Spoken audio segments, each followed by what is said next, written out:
Update this morning. It's now calm on the Portland State University campus. That was not the case about 24 hours ago. Portland police arresting 30 protesters Thursday. Only 7 of those arrests, Portland State University students. 7 officers were hurt. We'll have more details on that in just a few minutes. It's been days of chaos with protests at Portland State University, with occupiers taking over the library, and it came to a point live right here on KOIN 6 News yesterday morning when this moment played out as protesters tried to run away from the library through police lines and tape. Then as marchers moved down Broadway, yellow smoke filling the air as police officers shuttled away some of those people under arrest. We do have live team coverage of it all this morning. Our crews have had eyes on the campus since the library occupation first began on Monday. Cor Harin is standing by with the latest on PSU President Ann Cudd and what's next for students at the university. But first, we want to go live to Emma Jerome. She's on PSU's campus this morning. Emma, we've learned that we can expect Portland State University to reopen today. So give us a sense of what campus is looking like right now. It is so calm, Emily, compared to 24 hours ago, or a little less than 24 hours ago, when we saw everything pop off here. Take a look at the PSU campus library this morning. You can see that there is a little bit of debris that remains. Of course, graffiti still remains, and the windows are boarded up on this base level. But you can also see a temporary fence that has been set up by, security in this police line, keeping people back. There's also a police presence here on the campus, so things are calm. There is not a protester in sight this morning. Just hours after Portland police cleared the library yesterday, protesters did move in a second time, but it didn't last long until police went back in. Portland police, leave the building now! Force will be used against you! Move!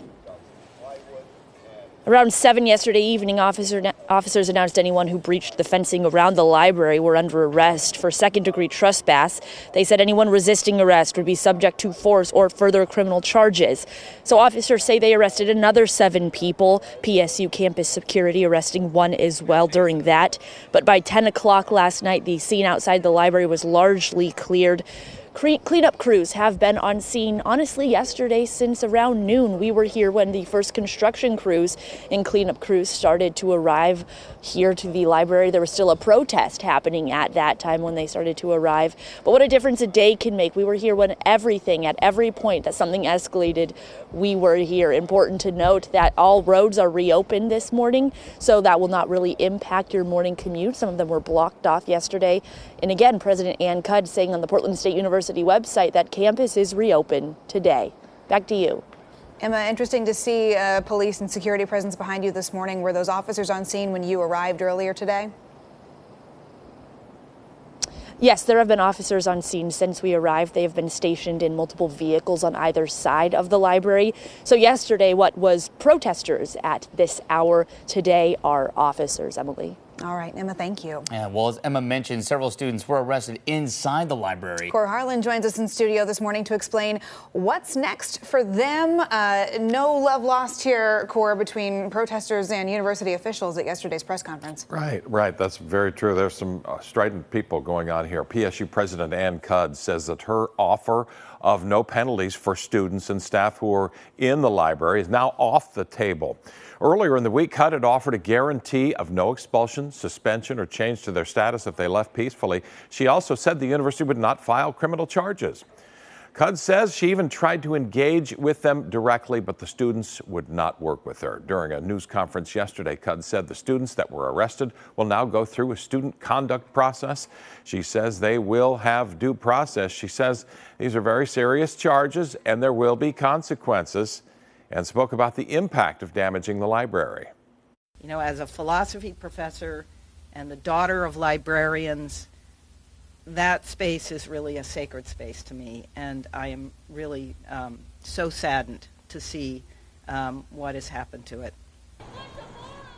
Now, as you mentioned earlier, out of the 30 or so arrests we've had, 7 of those arrested were PSU students. There's no word on the timeline for them, but we will make sure to keep you posted on how all this materializes. Travis and Emily. All right, Cor, thank you. Well, Portland police have made many arrests. They're still on the hunt for several individuals. Take a look at your screen. Police put out these images of folks who were inside the library Thursday and managed to break through that police line. They shared 18 photos of people, some dressed in homemade riot gear. Officers are hoping if you recognize anyone to give them a call. We've also got these photos posted on coin.com if you want to take a closer look. We do also know that Portland police says several of their officers were hurt throughout the day yesterday. They say 7 officers were injured.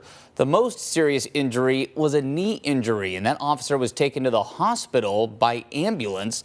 Police say all other injuries are still being assessed or considered minor at this time, but of course we'll keep you posted there. We're also now getting an in-depth look inside the PSU library this morning.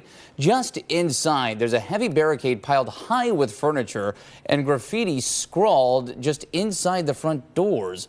Debris also piled high on the main floor, including food. There are coolers and bike helmets there as well. Tents fill the floors along with graffiti, including references to colonization and anarchy. Further inside, a medic station. It included eyedroppers with various solutions, trash bags, markers, and books.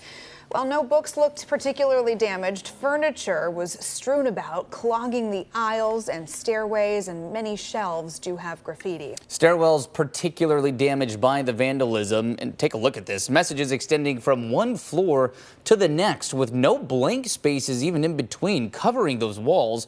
Chairs also clogging a portion of one stairwell, stopping anyone from making it past.